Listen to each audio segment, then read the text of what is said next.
Hi guys, ang lulutuin ko ngayon ay itong egg noodles, parang pansit.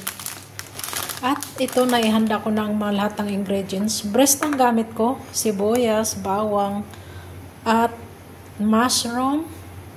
At ito yung chicharo, tapos may broccoli.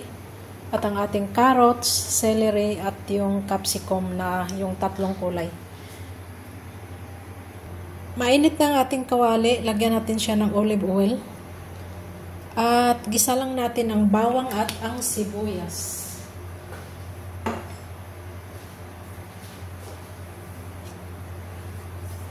Bawang.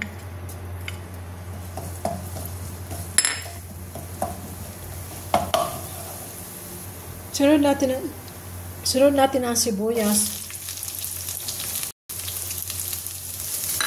I-brown lang natin siya ng konti bago natin ilagay ang ating manok. Lagay natin ang manok. Chicken breast.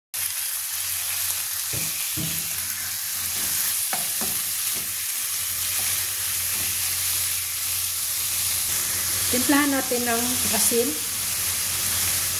at saka paminta. Tapos takpan natin, palambutin.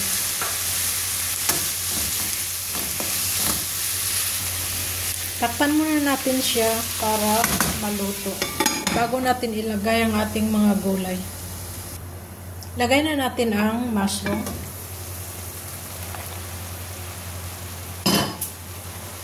Tapos, mamaya-maya konti yung ibang gulay. Takpan ulit natin. Ilagay na natin to lahat. Sabay-sabay na. Ayan, luto na yung mushroom.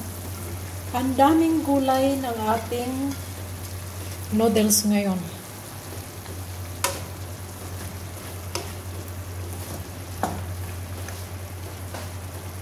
Timplahan na natin siya ng soy sauce.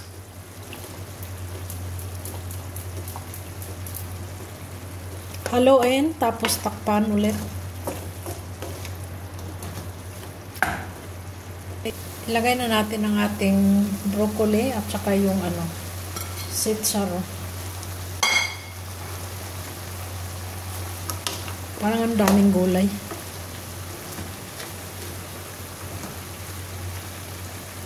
Ihalo na natin ang ating egg noodles. At ating haluin.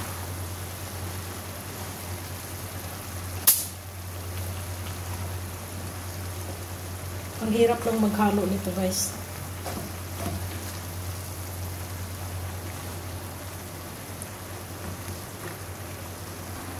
Ayan na, done na ang ating egg noodles. Thank you for watching.